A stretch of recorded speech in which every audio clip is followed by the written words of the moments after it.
Здравствуйте, друзья! В сегодняшнем видео покажу вам, как собрать самодельный наждак. Для этого нам потребуется электродвигатель. Электродвигатель можете, в принципе, приобрести. Можно взять от старой стиральной машины электродвигатель. Можно на 220 электродвигатель купить.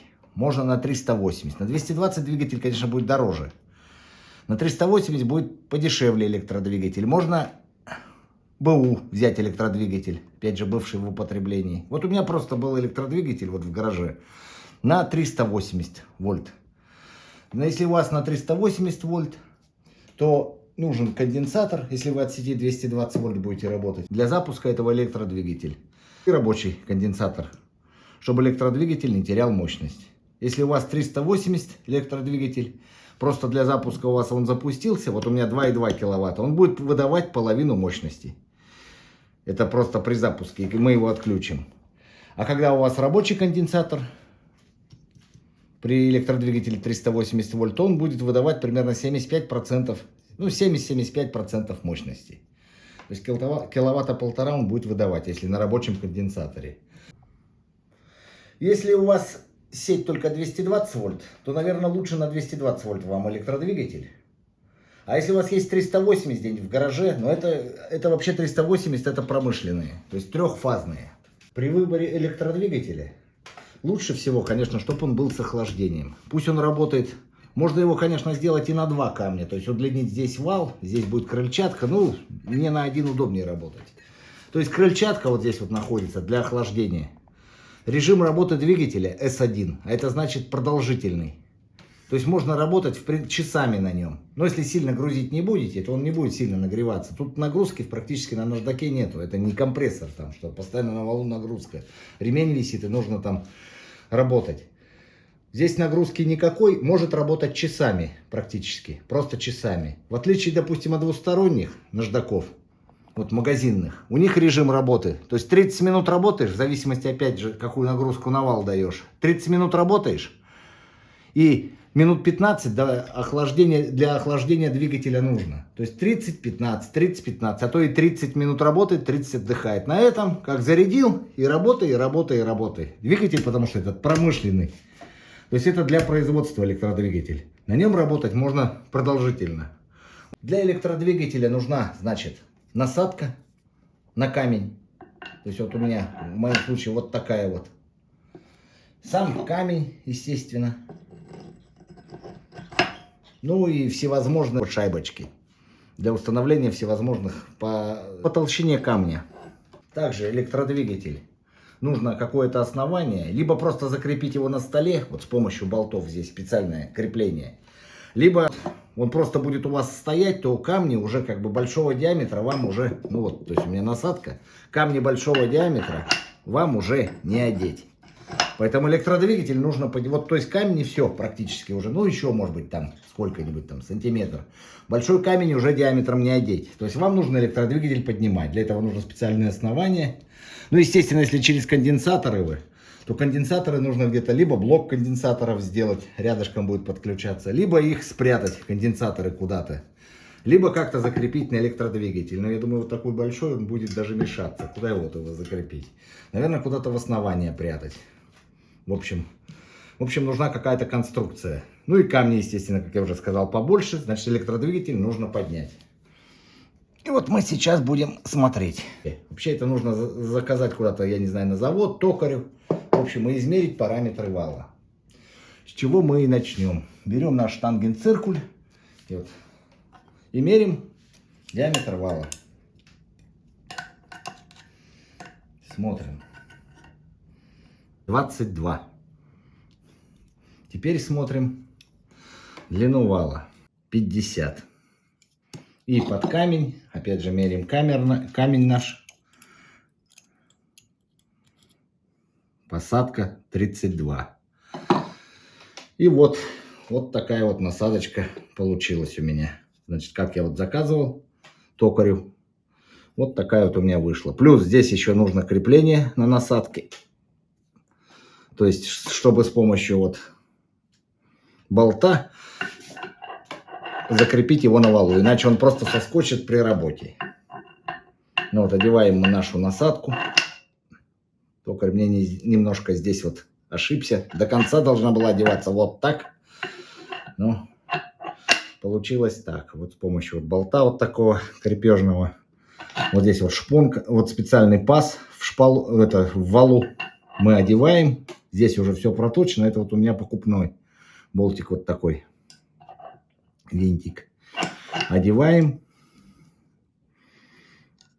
Закручиваем. Плотно. Я специально сменный сделал. Вообще его можно еще потуже прям. Его прям можно забивать туда на вал. Но мне нужны сменные. У меня всевозможные длины. Маленькие, короткие. Вот мне нужно было такой, чтобы он снимался. Вообще желательно его посильнее туда закрепить. И чтобы он не снимался. Но если вам это не нужно, естественно. Я вот посадку заказывал. Давайте померим. Сколько она у меня тут. На камень. 25. То есть 25. Можно сделать больше, как вам угодно. Вот мой камешек. Толщина его.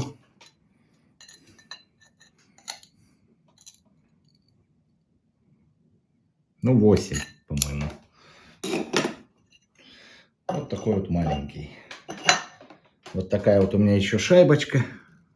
То есть, а как мне его закрепить? То есть, вот, шайбу еще заказывал. Вот. Чтобы диск прочинить. Ну, это сейчас все покажу в процессе. Как вот мне его закрепить сейчас? Вот специально он мне такую шайбу выточил. То есть мы ее одеваем. Посадка тоже 32. И вот зажимаем. Тут специально гровер, чтобы ничего не раскрутилось. И вот еще очень важный момент. Если у вас расположен от вас справа вал, то он должен вращаться на вас. Тогда вот этот болт, он будет работать, то есть он вот так вот камень будет вращаться вместе с валом на вас, то болт будет работать на затягивание. То есть вот видите, он на вас крутится, он будет затягиваться. Но электродвигатель должен вращаться на меня. Если же он будет вращаться от меня, вот так вот сделать, то у вас вот это все будет работать на откручивание. И он открутится. То есть нужна не правая резьба тогда болта, вот этого. Выкручиваем. Это вот правая резьба. А левая тогда, если он будет вращаться в обратную сторону, то есть вот сюда. Некоторые собирают, как бы, ну там, может человек первый раз там или еще что-нибудь, ничего здесь страшного нет, но он откручивается, потому что неправильное крепление, либо не в ту сторону вращается наждак. То есть откручиваем мы вот эту нашу шайбу, убираем. Чтобы камень попрочнее держался, чтобы берем шайбу, вот такую накладную, не попрочнее, чтобы его вот вибраций вот таких вот не было. Допустим, большой у вас камень, чтобы прочнее зажало, бывает войлочный диск одели. Вот чтобы его зажать, потому что он вот так вот будет вибрировать туда-сюда. Одеваем вот такой вот шайбы. Опять же, можно вот, есть еще у меня вот такие вот оправочки. То есть можно вот такую одеть, допустим. Вот такую шайбу и длинный болт. Обязательно гравер можно, попрочнее будет держаться. Гровер, то есть. Вот так можно сделать. Болт подлинней, и все сидит на месте. Так вот вибрации будет меньше. Все. То есть вот, видите? Это камень немножко вот у меня играет, надо камень поправить. Вибрация камня. То есть вот, можно вот такую надеть. Давайте дальше посмотрим. В зависимости от толщины камней. Но если камни небольшие, вполне хватит вот этой вот штуки. То есть вот эти шайбы прижимные, они, может быть, и не нужны даже будут. Это в зависимости от абразивного камня. То есть вот одеваете вот такой теперь уже, видите, потолще. Еще момент. Вот видите, вот здесь вот такой абразив. Соприкасаться будет с железом. То есть вот здесь вот будет стачивать. Желательно взять клей или еще какой-нибудь там материал и вот здесь вот проклеить серединку диска, чтобы вот этого абразива не было. Видите? И опять вот эта вот шайба регулирует. То есть я раз И все зажал. И закрутил. То есть шайба вот эта уже не нужна. Все закручивается.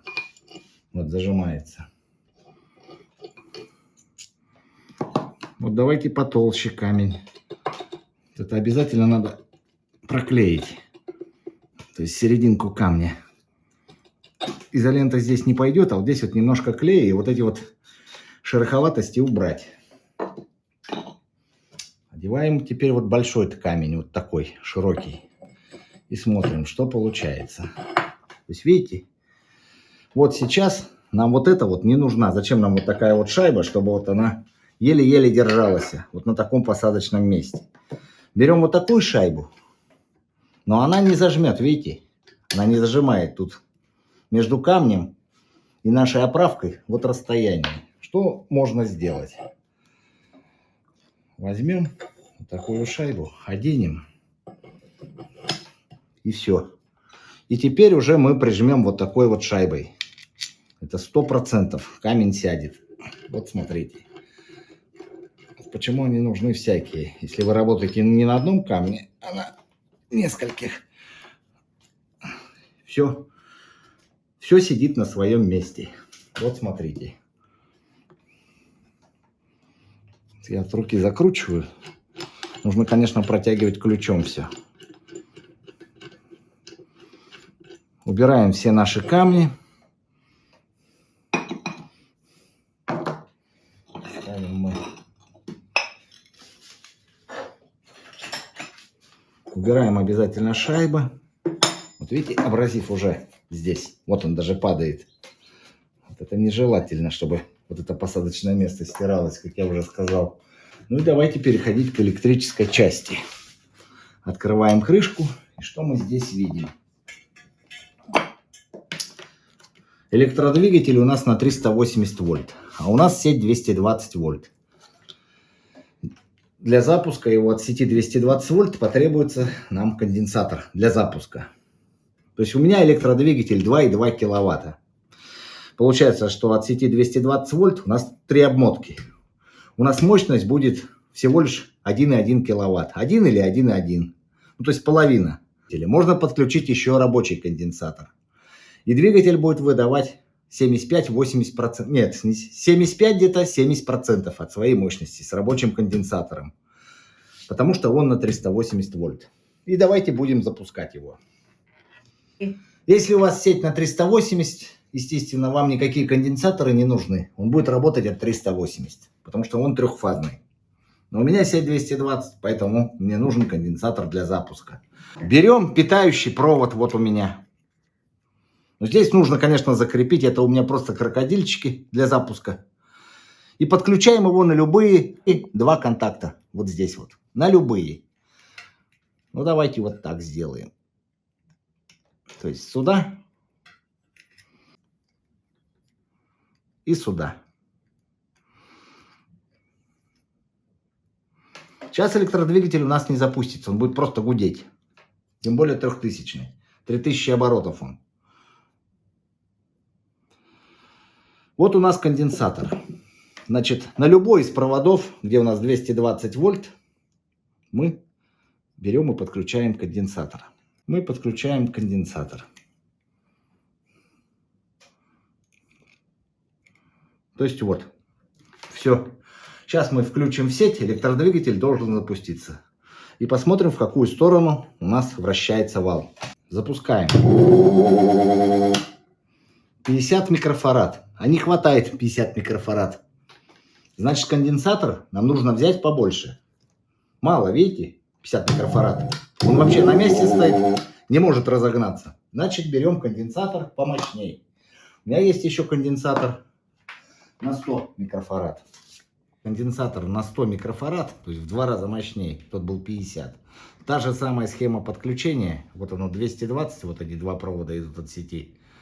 Конденсатор на свободный провод. И вот на этот вот, на красненький. Включаем. Ну вот электродвигатель запустился. Надо тут же убирать провод конденсатора. То есть вот смотрите. Мы его запускаем. Все. Видите? Конденсатор я убрал. И он четко, ровно идет. Конденсатор нужен только для запуска. То есть образуется большой ток и запускает наш электродвигатель. Все идет. Смотрим, двигатель вращается на меня. То есть вот. То есть все как нам и нужно. Одеваем наш камень наждачный.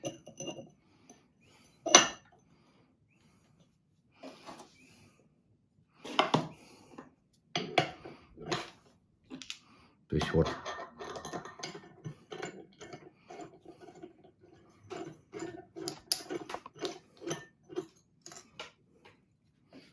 Обязательно нужен кожух. Все это защита камня. То есть в случае чего камень может раскрошиться и просто нанести серьезную травму. Нужен также для наждака подручник. То есть это я просто собрал, вот, грубо говоря, схему просто наглядно показать. Наждак готов в эксплуатацию. Сейчас только подключите, камень начнет работать, можно работать. Спасибо за внимание, до свидания.